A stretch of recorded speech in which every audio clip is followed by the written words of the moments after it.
Good morning. Morning. My name is Tolu Olubumi, and I'm a dreamer. When I was 8 years old, I dreamed of being an engineer. At 14, I was brought from Africa to the US to live that dream. At 21, I graduated with a chemical engineering degree. And today, that dream still lives in the back of my closet, where my diploma waits for immigration reform. I never set out to devote myself completely to advocating for immigration reform, nor did I imagine that out of the ashes of my darkest secret would arise my true purpose. In 2006, my father passed away in Nigeria. Too far for a final kiss goodbye, and fearing that at any moment I could be torn away from my family. I stand here today as a direct result of the fervent prayers of my father and bold action by the president. Instead of living in fear and well below my abilities, I have the privilege of spending my days advocating for immigration reform and supporting efforts to achieve that more perfect union that we all desire. Mom, Dad, today I am hopeful and humbled to present the President of the United States.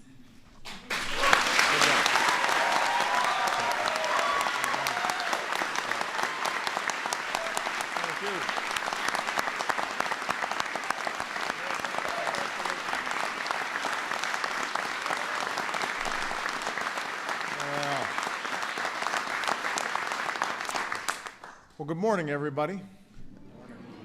Welcome to the White House. It is a pleasure to have so many distinguished Americans today from so many different walks of life. We've got Democrats and Republicans. We've got labor and business leaders up on stage. We have law enforcement and clergy.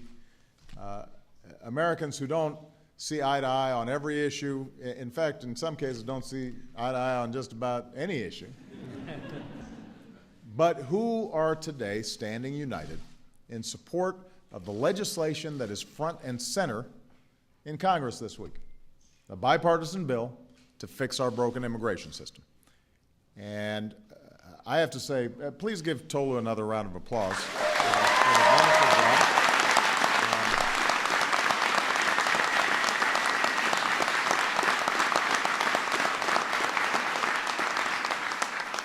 It takes a lot of courage to do what Tolu did, to step out of the shadows, to share her story, and to hope that despite the risks, she could make a difference.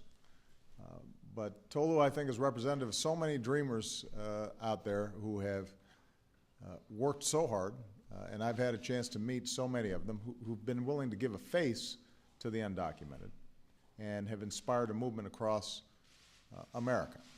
And with each step, they've reminded us, time and again, what this debate is all about. This is not an abstract debate.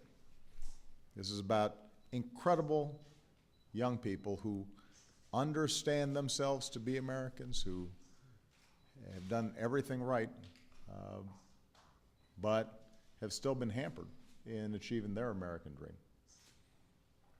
And they remind us that we're a nation of immigrants. Throughout our history, the promise we found in those who come from every corner of the globe has always been one of our greatest strengths. It's kept our workforce vibrant and dynamic. It's kept our businesses on the cutting edge. It's helped build the greatest economic engine that the world has ever known. When I speak to other world leaders, one of the biggest advantages we have economically is our demographics. We're constantly replenishing ourselves with talent from all across the globe. No other country can match that history. And what was true years ago is still true today. Who's beeping over there?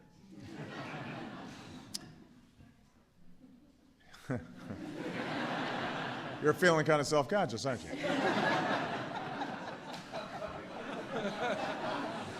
It's okay.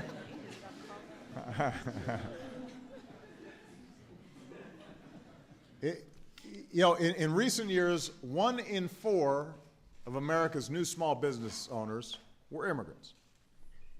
1 in 4 high-tech startups in America were founded by immigrants. 40% of Fortune 500 companies were started by first or second generation American. Think about that. Almost half of the Fortune 500 companies, when they were started by first or second generation immigrants. So immigration isn't just part of our national character, it is a driving force in our economy that creates jobs and prosperity for all of our citizens. Now here's the thing, over the past 2 decades, our immigration system hasn't kept pace with changing times and hasn't matched up with our most cherished values. Right now, our immigration system invites the best and the brightest from all over the world to come and study at our top universities, and then once they finish, once they've gotten the training they need to build a new invention or create a new business, our system too often tells them to go back home so that other countries can reap the benefits, the new jobs, the new businesses, the new industries. That's not smart, but that's the broken system we have today. Right now, our immigration system keeps families apart for years at a time. Even for folks who, technically, under the legal immigration system, should be eligible to become citizens, but it is so long and so cumbersome, so Byzantine, that families end up being separated for years. Because of a backlog of visas, people who came here legally, who are ready to give it their all to earn their place in America, end up waiting for years to join their loved ones here in the United States. It's not right, but that's the broken system we have today. Right now, our immigration system has no credible way of dealing with the 11 million men and women who are in this country illegally. And yes, they broke the rules. They didn't wait their turn. They shouldn't be let off easy. They shouldn't be allowed to game the system. But at the same time, the vast majority of these individuals aren't looking for any trouble. They're just looking to provide for their families, contribute to their communities. They're our neighbors. We know their kids. Too often they're forced to do what they do in a shadow economy where shady employers can exploit them by paying less than the minimum wage, making them work without overtime, not giving them any benefits. That pushes down standards for all workers. It's bad for everybody.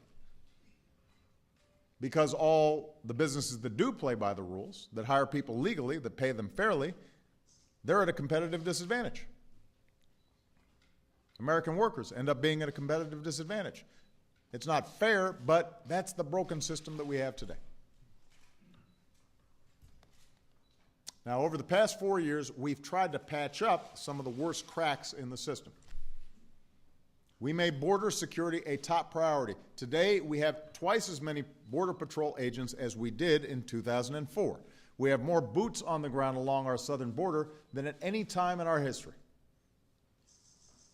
And in part, by using technology more effectively, illegal crossings are near their lowest level in decades. We focused our enforcement efforts on criminals who are here illegally and who are endangering our communities. And today, deportation of criminals is at its highest level ever.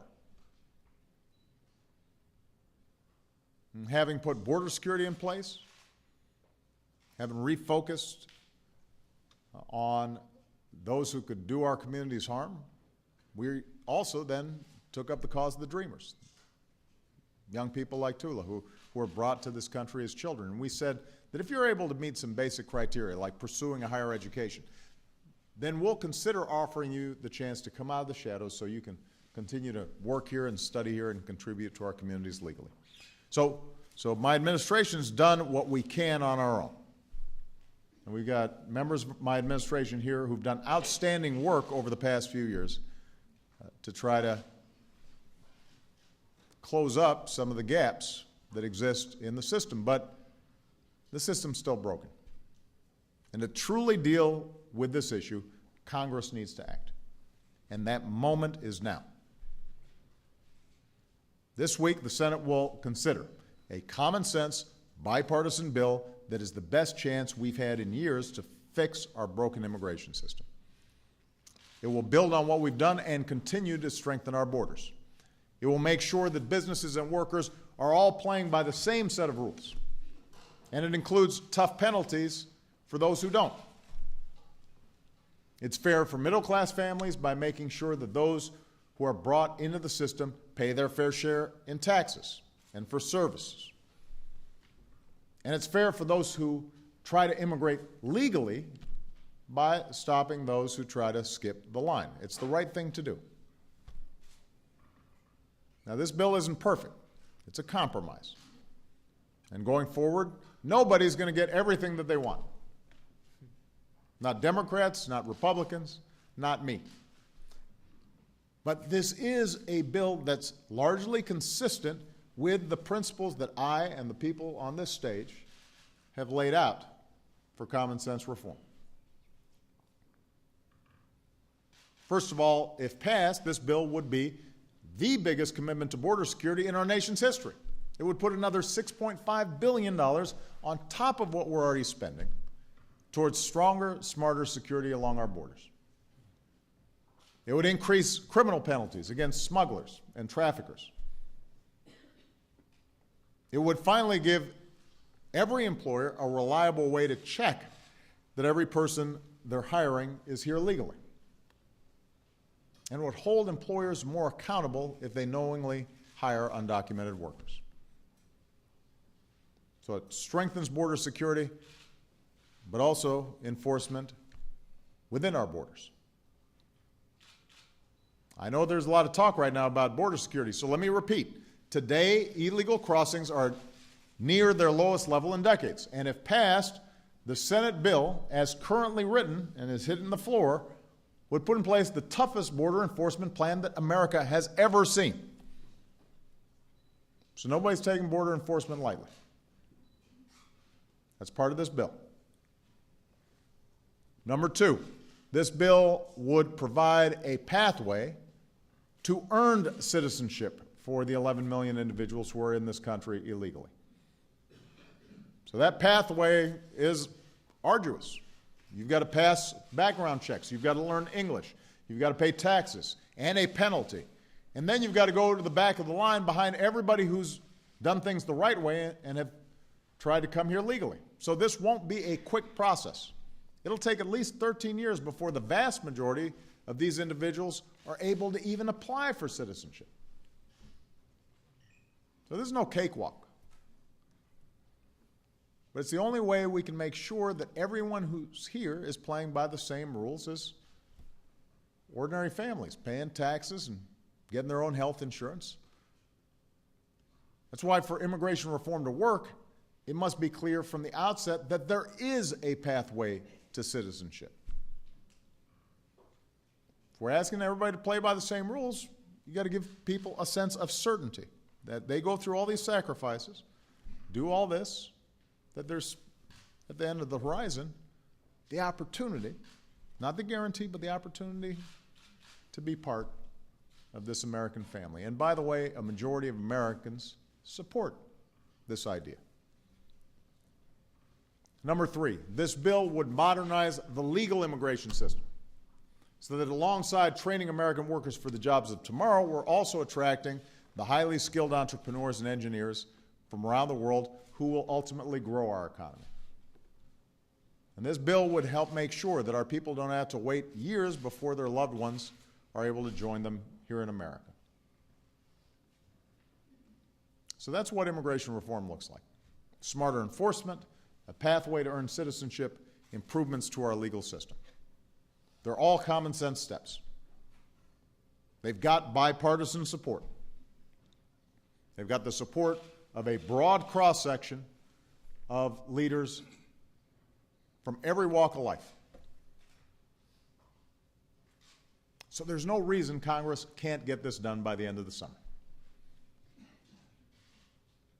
Remember, the process that led to this bill was open and inclusive. For months, the bipartisan Gang of Eight looked at every issue, reconciled competing ideas, built a compromise that works. Then the Judiciary Committee held numerous hearings. More than 100 amendments were added, often with bipartisan support. And the good news is every day that goes by, more and more Republicans and Democrats are coming out to support this common sense immigration reform bill. And I'm sure the bill will go through a few more changes in the weeks to come. But this much is clear. If you genuinely believe we need to fix our broken immigration system, there's no good reason to stand in the way of this bill. A lot of people, Democrats and Republicans, have done a lot of good work on this bill. So if you're serious about actually fixing the system, then this is the vehicle to do it. If you're not serious about it, if you think that a broken system's the best America can do, then I guess it might make sense to try to block it. But if you're actually serious and sincere about fixing a broken system, this is the vehicle to do it. And now's the time to get it done. There is no good reason to play procedural games or engage in obstruction just to block the best chance we've had in years to address this problem in a way that's fair to middle-class families, to business owners, to legal immigrants. And there's no good reason to undo the progress we've already made, especially when it comes to extreme steps like stripping protections from Dreamers that my administration's provided, or asking law enforcement to treat them the same way they treat violent criminals. That's not who we are. We owe it to America to do better. We owe it to the Dreamers to do better. We owe it to the young people like Tula and Diego Sanchez, who's with us here today. Where's Diego? Right here. Diego came here from Argentina with his parents when he was just a kid. And growing up, America was his home. This is where he went to school. This is where he made friends. This is where he built a life. You ask Diego, and he'll tell you he feels American in every way, except one, on paper. In high school, Diego found out that he was undocumented. Think about that. With all the stuff you're already dealing with in high school, and suddenly, oh man, really? So he had done everything right, stayed out of trouble, excelled in class, contributed to his community, feeling hopeful about his future, and suddenly he finds out he's got to live in fear of deportation. Watching his friends get their licenses, knowing he couldn't get one. Seeing his classmates apply for summer jobs, knowing he couldn't do that either. When Diego heard that we were going to offer a chance for folks like him to emerge from the shadows, he went and signed up. All he wanted, he said, was a chance to live a normal life and to contribute to the country I love. And Diego this year was approved for deferred action. And a few weeks ago, he graduated from St. Thomas University, where he was student body president and student of the year. Right?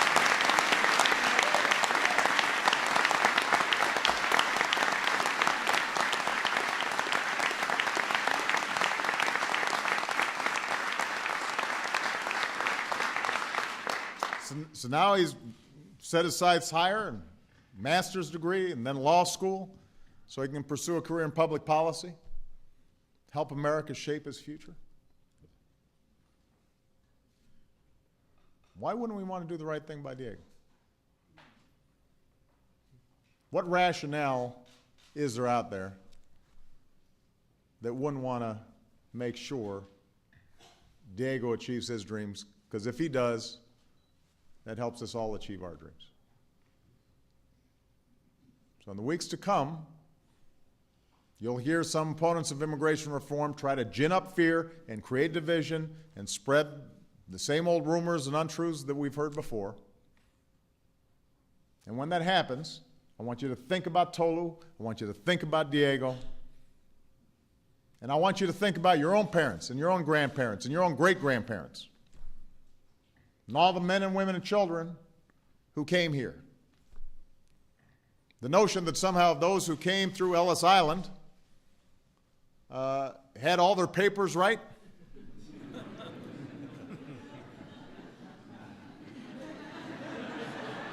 You know, had checked every box and followed procedures as they were getting on that boat.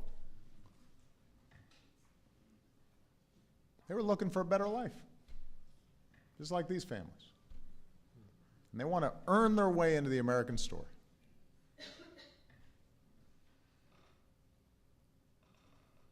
If you're willing to stand with them, if you're willing to stand with all these outstanding leaders up here, then now's the time to make your voice heard.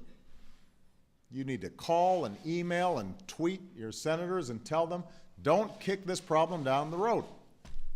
Come together, work together, do your job, not only to fix the broken immigration system once and for all, but to leave something better for all the generations to come. To make sure we continue to be a nation of laws and a nation of immigrants. Do the right thing. Thanks. God bless you. God bless America. All right.